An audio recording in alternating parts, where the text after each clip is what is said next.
සුබ දවසක් කියනවා. ඉතින් මගේ ආදරණීය වරම් දරුවන්ට ඉතින් අද දවස සුබ වේවා. සතුටින් පිරි ලස්සන වාසනාවන්ත වරම් ජීවිතයක් ලැබේවා කියලා ප්‍රාර්ථනා කරනවා.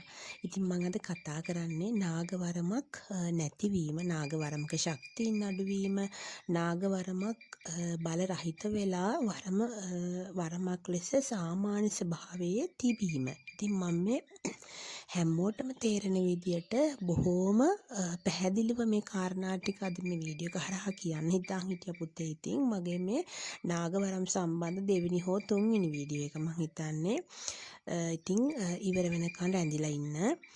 මුලින්ම නාගවරමක් ශක්තියින් අඩු වෙනවා, බල රහිත වෙනවා, නාගවරම නැති වෙනවා පුතේ පින්මදකම නිසා. ඉතින් නාගවහන්සේට ආකාරව බුද්ධ ශක්තියෙන් විශ්ව ශක්තිය හරහා අප කරන්නා වූ කුසල් අනුව පෙර කුසල්ද බල කරගන්න ඕන, මතු කරගෙන අපි මේ ආත්මේ කරගන්නා වූ කුසල්ද වරම ගත්තයින් පස්සේ හෝ වරම හරියාකාරව අපි කටයුතු කරනකොට පින් මදකම, ඒ කියන්නේ අපිට කනවා බොනවා බඩ පිරෙනවා වගේ මේ නාගදේ හාමුදුරුවන්ට මේ නාගවරම් වලට එන ශක්තියින් වලට පින් මදකම නිසා නාගවරම අප අතින් ගිලිහෙන්න පුළුවන්.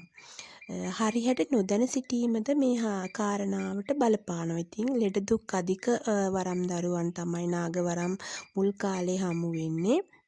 ඉතින් මේ හරියාකාරව මේ ශක්තියින් ගැන දැනගන්න ඕන.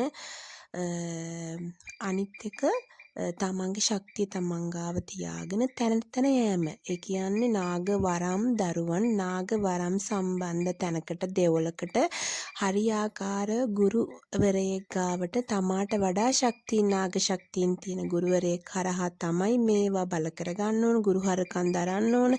ඊට එහා පහත් තැන්වලට ගියාම පුතේ මේ නාගවරම් තමන්ට නිකම්ම නැති වෙනවා. නාගදිහාම ඉතින් මේ එන්නා වූ ඥාති දෙත්තම් වහන්සේලා කැමති නැහැ. ඉතින් මේ තැන්වලට යන්න ඉතින් ඔබේ ශරීරයෙන්ද හරියාකාර ඒ නාගදිහාමුදුරුවන්ට යන තැන්වල කරදරයක් ආරක්ෂිත මදකමක් දැනෙනකොට එයාලා අයින් වෙනවා.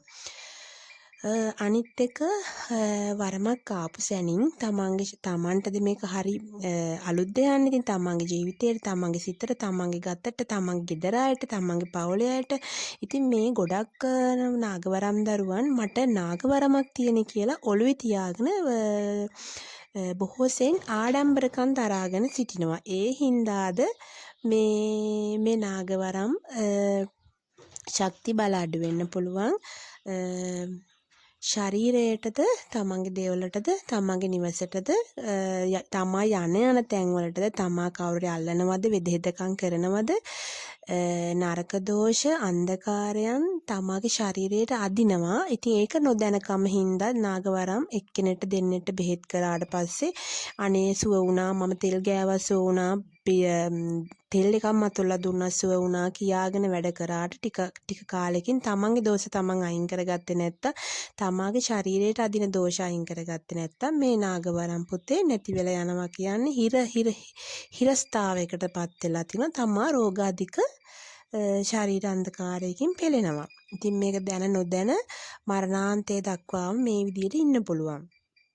ඊළඟට ඊගව කාරණේ තමාගේ අකුසල්, ඒ කියන්නේ සිතින් කයින් වචනයෙන් කරන්නා වූ අකුසල් නිසා තනිකරම පින් වලින්ම ඉන්න ඕන කේන්ති යනවා.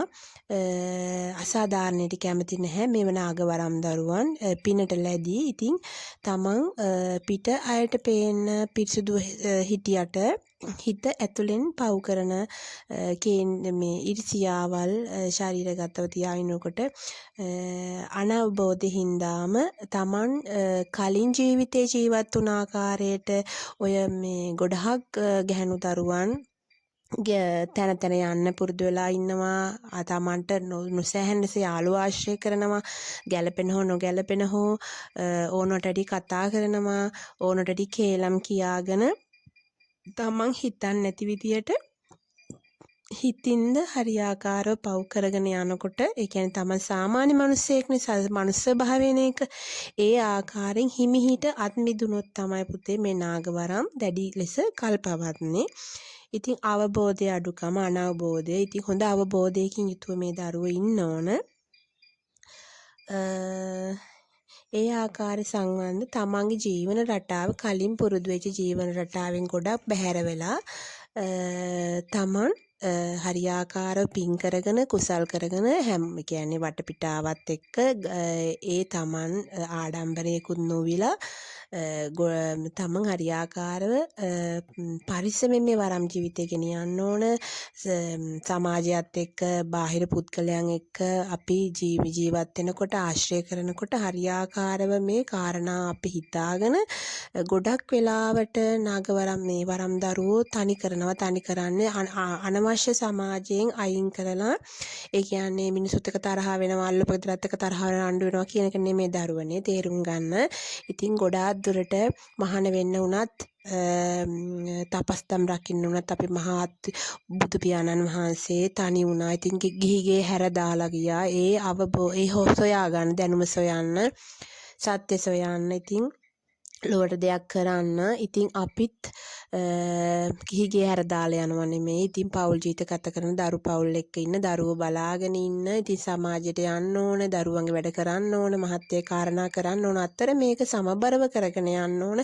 අනවශ්‍ය ලෙස පුද්ගලියන් ලං කර ගැනීමත් අනවශ්‍ය ලෙස තැන තැන කතා කර ඉන්න නැත්තත් තැන නොයන්නත් ඒ දේවතාවුන් වහන්සේලා කැමති නැහැ. ඒ අය යන තැන් වල හිර වෙනවා. ඒ හින්දා හරියාකාරව කාරණා කියලා අවශ්‍යම තැනට ගිහිල්ලා දෙවියන්ට ඒ තමා යන තැන ආරක්ෂිත නැති හින්දාත් දෙවියන්ට කියන්න ඕන හරියාකාරව ඇතුල් වෙන්න එපා. මේ නිවසේ හරි භූමියේ හරි දෙවලේ හරි යන්තින හරියාකාර වෙන්නේ නැති තමන්ක ඉන්නා ඕ දේවතාවුන් වහන්සේට හරියාකාර කාරණා සිද්ධ කරන මම මේ අත්‍යවශ්‍ය දෙයකට තමයි ගිහින් එන්නේ කියලා තමනුත් පරිස්සම් වෙලා හරියාකාරව මේ කාරණා කරගෙන ගියොත් ඉතින් නාගවරම් දරුවන්ට හොඳ ගමනක් යන්න පුළුවන් පුතේ. ඉතින් තවත් මේ වරම් ගත්තට පස්සේ වරම් ගත්ත ගමන් පව් වැඩ කරොත් අනිත් පැත්තට මට අරයා මේක කරා මෙයා මේක කරා කියලා අනිත් පැත්තට කැපිලි කපා නරක පැත්ත කරන්න ගියොත් මේ වරම් වලින් නාග වරම් දරුව පින් මද වෙලා හරියාකාරව ඉහළ දේව කොට්ටාශයේ දෙවිවරු මේ සමස්ත දේව මණ්ඩල සභාවෙන් දුන්න වරම් නම් එක හෙලාශනිකයෙන් දෙවි දේවතාවුන් වහන්සේලා වරම ගන්නවා. ඒතර ප්‍රධාන නාගදේව හාමුදුරුවෝ පින් ඒ නාගදේව හාමුදුරුවෝ හොඳ උප්පත්තියකට යනවා. මේ තමාගේ වටා ඉන්නවා මලගේ ප්‍රාණකාරයෝ ඥාති දේවතාවුන් වහන්සේලා එක් ආකාරයෙන් ඉන්නව ඇති වැඩ කරනව ඇති. හරියාකාර නාග වරමක් නෙමෙයි පුතේ. එතකොට පවතින්නේ දෙවි දේවතාවුන් වහන්සේලා ඒ වරම ගන්නවා. ඒ කැමති නැහැ. නිතරම මේ පරීක්ෂා කරනවා. තමන්ට වරම දෙන්න කලිනුත් පරීක්ෂා කරනවා.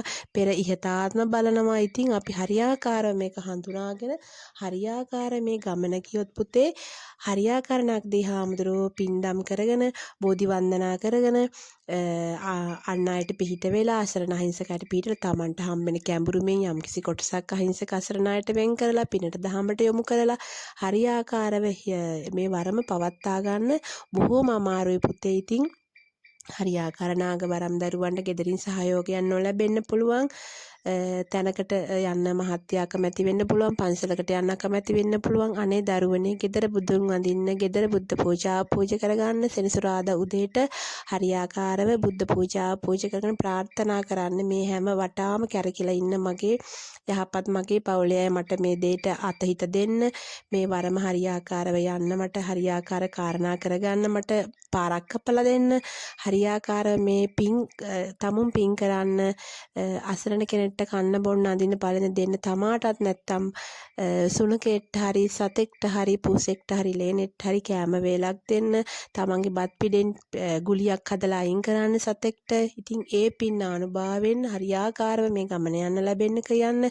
ඇඳේ හිටියත් අගුපිලක හිටියක් තැනක හිටියත් හරියාකාරව දිනක ඔයාව තැනකට ගන්නවා පුතේ. දෙවි දේවතාවුන් වහන්සේලා ලෙඩෙක් සනීප කරනවද තෙල් ටිකක් ගානවද කාරණාවක් කරනවද හරියාකාරව තමුන්ගේ දෝෂ අයින් කරගන්න. ලොකුවට දන්නේ නැතත් කහ වතුරකින් හරි අත හොද ගන්න, කහ වතුරකින් නා ගන්න. සබ්බ පාපස්සකරණං ගාතාව කියලා පුතේ ඉඳලා හිටලා ලුණු කැට ටිකක් බල කරලා අතට අරන් අනන්තව බුදුගුණක බලෙන් දෝෂයක් ආවා දෝෂ නැති වේවා මා මේ කරන්නා වූ පින්නානිසංස ආනුභාවයෙන් සසරේ කරා වූ පින්නානිසංස ආනුභාවයෙන් දෝෂ දුරු වේවා කියලා පුතේ ගේ වටේට ඉහන්න. ගෙදර 4 මුල්ල 8 මුල්ලට ඉහන්න. ඉතින් වැල් ටිකක් මේ මතුර ගන්න, දෙහිගිරි 2 3ක් එල්ල ගන්න පුතේ ප්‍රධාන උළු අස්සට. ඉතින් බලන්න මේ ගමන යන්න. ඉතින් මාත් ප්‍රාර්ථනා කරනවා මාගේ දෙහි හාමුදුරුවන් වහන්සේලාත් මේ වරමට ශක්ති බල දරන්නා වූ ඔයාලගෙත් හරියාකාර වරම් බල වෙලා හරියාකාර පාරකින් හරියාකාර පින්දම් කරගෙන හරියාකාර බෝධි වන්දනා කරගෙන පෑන් කලයක් හරි නෑවුවා නම් ඒ නෑවු ආංශංස අනුභවයෙන් ඔයාලා ලෙඩ ඇඳකට වැටලා සීනවා සියලුම හිසිට පාදාන්තය දක්වා දෝෂ දුරු වේවා සහනය ලැබේවා හරියාකාර ගමනක් යන්න ලැබේවා කියලා ප්‍රාර්ථනා කරනවා පුතේ. ඉතින් ඊගාව වීඩියෝ එකෙන් තව අදහස් ටිකක් තරන්න. ඔයාලා ඊගාව වීඩියෝ එකේ මහා සම්බන්ධ වෙන්න සබ්ස්ක්‍රයිබ් කරලා තියාගන්න. ඉතින් ලයික් බටන් එක ඔබන්න කමෙන්ට් එකක් දාන්න ප්‍රශ්න අහන්න පුතේ. ඉතින් ආදරෙන් සුබ දවසක් කියලා ප්‍රාර්ථනා කරනවා.